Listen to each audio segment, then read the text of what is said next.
The last date on Tinder, the brutal murder of Grace Millane. Imagine a young woman, full of dreams, embarking on her first solo adventure. A journey that would tragically end in a nightmare. This is the story of Grace Millane, a vibrant soul whose life was stolen by a predator lurking in the digital shadows. Grace Millane, a 22-year-old British backpacker, arrived in Auckland, New Zealand, in late November 2018. Her eyes sparkled with anticipation as she prepared to explore the breathtaking landscapes and immerse herself in a new culture. This trip was more than just a vacation, it was a carefully planned adventure, a testament to her independent spirit and thirst for life. She had meticulously researched her itinerary, eager to discover the hidden gems of this faraway land. On December 1, 2018, the eve of her 22nd birthday, Grace swiped right and matched with Jesse Kempson on Tinder. He presented himself as charming and attractive, a local who could show her the best of Auckland. Little did Grace know, behind the facade of a handsome stranger lurked a dark and dangerous secret. Kempson harbored a history of sexual violence, a predator waiting for his next victim. 8 months prior to meeting Grace, Kempson had already committed a heinous act, raping another British tourist. This information, hidden from Grace, would tragically seal her fate. The evening began innocently enough. Grace and Kempson met at Andy's Burger Bar in the Sky City complex. Security cameras captured them chatting and laughing, seemingly enjoying each other's company. They then moved on to a Mexican cafe, where they shared pictures of margaritas and sangria. Kempson, playing the role of the attentive suitor, paid the bill. Their final stop was the Bluestone Bar. Here, Grace sent her last messages to a friend, describing Kempson as someone she got along with well. These messages offer a chilling glimpse into her final hours. At 9:40 p.m., Grace and Kempson entered the lift of the City Life Hotel. The security cameras captured them kissing passionately, the last images of Grace alive. This moment, frozen in time, marks the beginning of a horrific tragedy. In room 308 of the City Life Hotel, Jesse Kempson committed an unspeakable act. He strangled Grace to death, silencing her dreams and extinguishing her vibrant spirit. The autopsy revealed that Grace fought for her life, a desperate struggle against a brutal attacker. Her final moments were filled with terror and pain. After the murder, Kempson's actions were chillingly calculated. He searched the internet for ways to dispose of a body, typing phrases like hotter fire, Waitakere Ranges, and carrion birds in New Zealand. Adding to the horror, Kempson took intimate photos of Grace's lifeless body, a final act of desecration. These images serve as a stark reminder of the depravity of his actions. The next morning, Kempson calmly went about his day, purchasing a large suitcase. This purchase was not for travel, but for concealing a horrifying secret.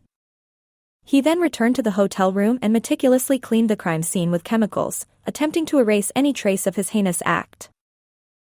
He stuffed Grace's body into the suitcase, treating her like a piece of garbage. This act demonstrates a complete lack of remorse or humanity. Kempson then drove to the Waitakere forests, a remote and rugged area, and buried the suitcase containing Grace's body. He thought he could hide his crime, but justice would eventually prevail. In a truly disturbing display of callousness, Kempson went on a date with another woman that same afternoon.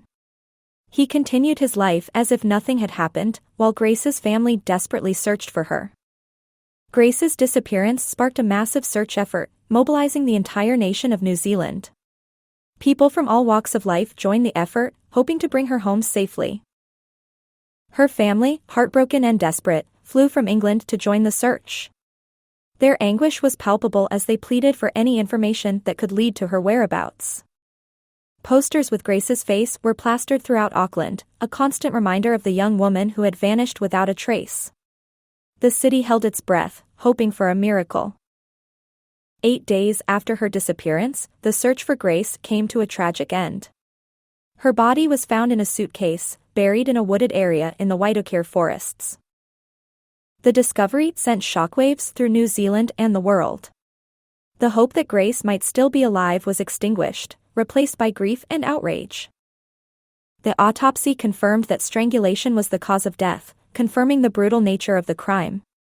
Grace's family was devastated by the news, their worst fears realized. Jesse Kempson was arrested and charged with murder. He pleaded not guilty, forcing Grace's family to endure a painful and public trial. His defense argued that Grace's death was an accident, claiming it occurred during a consensual sex game. This claim was met with disbelief and disgust. The jury, after careful deliberation, found Kempson guilty of murder. The verdict brought a sense of relief and justice, but it could never bring Grace back. In addition to the prison sentence, Kempson was ordered to pay the owner of apartment 308 more than $5,000 for damages. This small financial penalty seemed insignificant in the face of the immense loss he had caused. Kempson was sentenced to life in prison with a minimum of 17 years. While this sentence offered some measure of justice, it could never fully compensate for the life he had stolen. The prosecutor argued that Kempson strangled Grace for 5 to 10 minutes, a horrifying detail that underscored the brutality of the crime. Grace's parents listened to the verdict with tears in their eyes, their hearts forever broken. The pain of losing their daughter was immeasurable. David Millane, Grace's father, delivered an emotional statement, expressing the family's grief and the profound impact of Grace's murder. His words resonated with people around the world. The disappearance and murder of Grace Millane shocked New Zealand and the United Kingdom. The tragedy sparked a global conversation about online dating safety and the dangers women face. Prime Minister Jacinda Ardern offered a heartfelt apology to Grace's family on behalf of the New Zealand people. Her words acknowledged the nation's collective grief and sense of responsibility. The tragedy continued to haunt Grace's family long after the trial. David Millane, Grace's father, passed away in 2020 after a battle with cancer, his heart broken by the loss of his daughter. Gillian Millane, Grace's mother, admitted to considering suicide following Grace's murder, overwhelmed by grief and despair. The pain of losing her daughter was unbearable. Gillian expressed her deep regret over the future that was taken away from Grace, the milestones she would never reach, the dreams she would never fulfill. The void left by Grace's absence will never be filled. This story serves as a stark reminder of the dangers that can lurk in the digital world and the importance of staying vigilant. Grace's life was tragically cut short, but her memory will live on. We must honor her memory by working to prevent similar tragedies from happening in the future. Let us strive to create a world where women can feel safe and empowered, both online and offline.